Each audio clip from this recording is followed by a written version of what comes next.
Pertama, honorer itu pahlawan.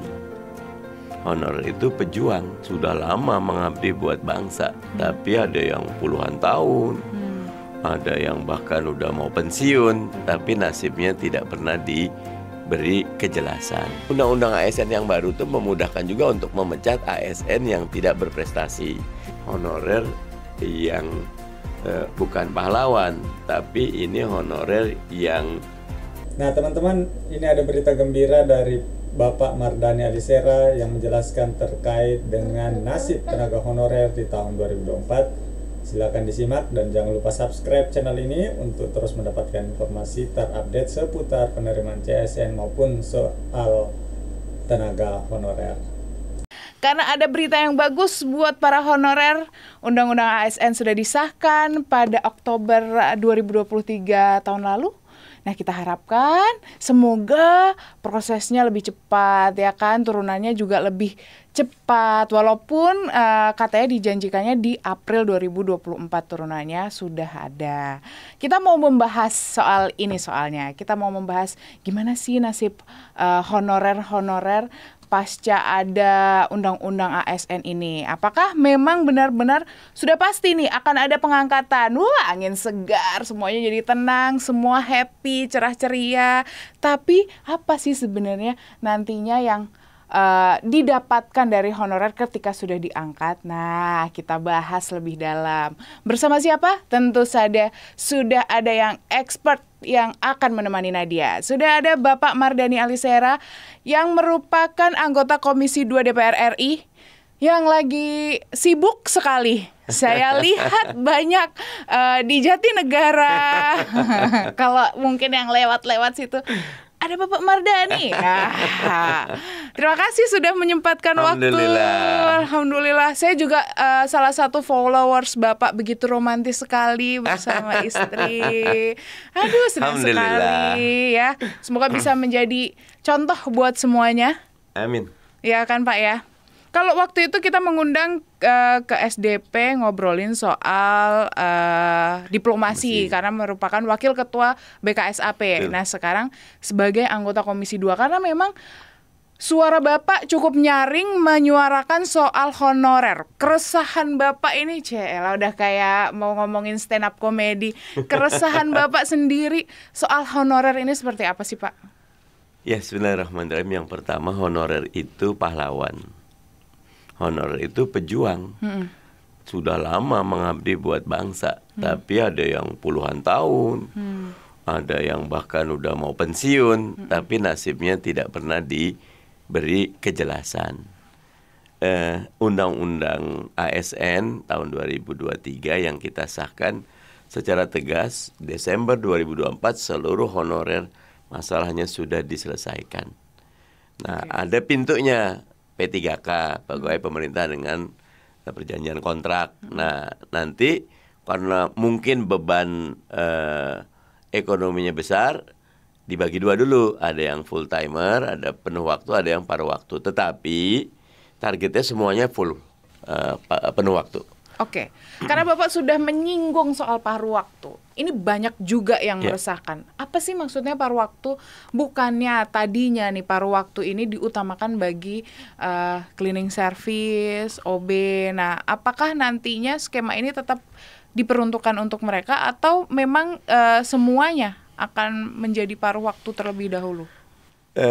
Tidak semuanya. Mereka yang layak full timer memang pekerjaannya full timer, dan keuangan kan gini. Ada 3. Pertama, kewajiban mengangkat semua. Karena sekarang tuh hampir totalnya itu 2,3 juta, tapi mungkin 400 ribuan sudah mulai terserap juga dalam pengangkatan 2 kali, tinggal 1,7 atau 1,8 juta. Nah, menyerap 1,8 juta honorer dalam waktu yang bersamaan, itu beban keuangan negaranya belum berat, cukup. Termasuk beban keuangan daerah. Rata-rata kan profil ASN kita ya, itu kan 22% di pusat, 78% di daerah. Nah, daerah masih mikir dari mana nyari uangnya, tapi oleh kita, oleh undang-undang, pokoknya terima. Nah, biar diterima dulu semuanya, masuk gerbong dulu.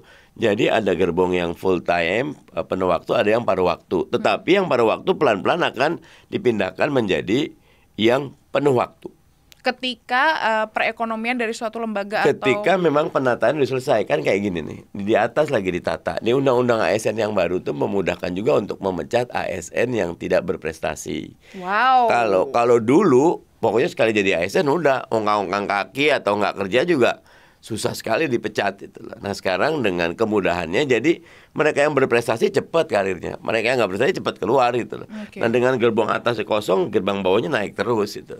Dan saat yang sama karena mereka sudah ada, rekrutmen berikutnya yang utama ini dulu diberesin nih, dinaikin dulu gitu loh. Oke. Kalau Nah. kalau memang rekrutmen yang ini diberesin nih, tapi kalau kita lihat di media sosial nih, udah rame pembukaan CPNS juga. Iya. Ini juga cukup mengkhawatirkan. Artinya kan kita juga belum tersentuh nih honorer-honorer ini. Tapi sudah membuka lagi keran untuk CPNS di 2024. Skemanya seperti apa? Apakah nanti tetap yang honorer yang harusnya di P3-kan, yang dijanjikan Desember ini akan goals, akan tetap diutamakan? Iya, jadi ada dua proses berbeda. Oh, berarti itu Satu, komitmen DPR dengan pemerintah memastikan 2,3 kalau belakangan tinggal 1,7 juta lah, karena 500 sampai 600 sudah masuk P3K, udah ada yang inisiatif sendiri mereka. Jadi mereka udah masuk gerbong. Kalau kemarin data terakhir dari BKN 1,7 juta, ini wajib Desember 2024 diserap semuanya Oke. menjadi P3K Oke. atau ASN langsung, sesuai dengan kualifikasinya, karena mereka tetap harus dites tapi tidak pakai sistem Seperti kalau CPNS biasa CPNS. kan dia ada gradingnya itu, ada passing grade Passing namanya. grade, iya. Kalau ini enggak, pokoknya tes dulu, nanti peringkat. Misal tes 10 orang, 1 sampai 10, 1 sampai 5 masuk dulu. Oh, 5 itu sampai yang jadi- 6 sampai 10 berikutnya. berarti yang 1 sampai 5 adalah yang full time itu. Kemungkinan besar full timer. Oke. Karena mereka punya kualifikasi. Yang ini tetap masuk, wajib masuk. Karena kita menilai tidak boleh ada yang di PHK, tidak boleh ada yang kurang penghasilannya, walaupun paruh waktu dia tidak boleh kurang Berarti akan tetap sama. penghasilannya. Oke. Dan yang ketiga, tidak membebani keuangan negara. Nah karena itu tadi memang ini adalah bukan solusi ideal, tapi solusi yang realistis. Yang penting masuk gerbong dulu, bahasa kami. Masuk gerbong dulu. Nah ini yang 1,7 atau dulunya 2,3. Nah sekarang pemerintah buka lagi 2,3 di luar status ini. Oke. Tapi nanti akan ada irisan. Irisannya gimana? 2,3 yang ini karena memang dengan zero growth, pertumbuhan nol tuh udah banyak yang pensiun, banyak yang kosong. Oh, jadi Banyak yang kosong. Nah ini harus segera diisi. Nah kan antara 2,3 atau 1,7 yang honorer ini tidak semuanya fit in sesuai dengan yang sudah ada kekosongan itu. pos-pos yang kosong ini. Oke. Yang pos kosong ini tetap dibuka, fresh graduate atau siapapun boleh daftar untuk ngisi kekosongan. Karena mereka nih yang di sini nih kan ada yang teman-teman yang tenaga kependidikan, yang tadi driver, ada yang tukang jaga sekolah, ada yang laboran, ada yang mungkin petugas administrasi. Iya. Sementara yang di sini yang diperlukan tenaga-tenaga technical, yang skillful. Nah, dari 2,3 900.000 dibuka untuk masuk ke poin-poin yang di sini. Nah, dari 2,3 1,4-nya ini ngambil yang di sini sebagian. Oh, oke. Berarti ada kemungkinan dari Nah, yang dari kalau 1,4 dan di sini 1,7, 300.000 belum masuk nih. Di yang sekarang nih. Nah, Iya. diharapkan 300.000 tetap dimasukkan dalam skema paruh waktu. Oke. Jadi harapannya semuanya tetap Desember 2024 selesai. Yang 2,3 atau sekarang kalau bahasa BKN terakhir 1,7. Kalau yang 2,3 ini memang program baru pemerintah, tapi separohnya ingin merekrut yang menjadi tempat buat yang ini. Oke. Buat yang 1,7. Oke, nah jadi lebih tenang ya, sudah terjawab ya, CPNS kali ini tidak akan mengganggu 1,7 yang Yang memang utama, sudah harus. kami Yang 1,7 ini sudah diaudit, sudah dicek, dan kami sudah berikan jaminan bahwa pemerintah jangan macam-macam. Ini harus diterima karena mereka adalah pahlawan. Mereka adalah pejuang. Nah, pemerintah sudah sepakat. Ini persoalan kita bersama. Jadi dia juga tidak akan keluar dari tanggung jawab ini. Dan jangan khawatir dengan yang 2,3. Yang 2,3 memang pemerintah, negara kan harus jalan, kan nggak bisa kosong. Jadi rekrut yang 900, jangan ngerasa yang 900 ngambil jatah kami.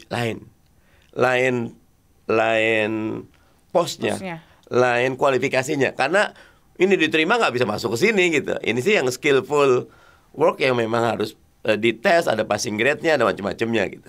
Oke, nah kita mau ngebahas lebih dalam lagi soal honorer ini. Jadi tenang dulu, jangan kemana-mana, tetap di Sudut Dengar Parlemen. Nah, untuk video lanjutannya nonton di part 2 ya.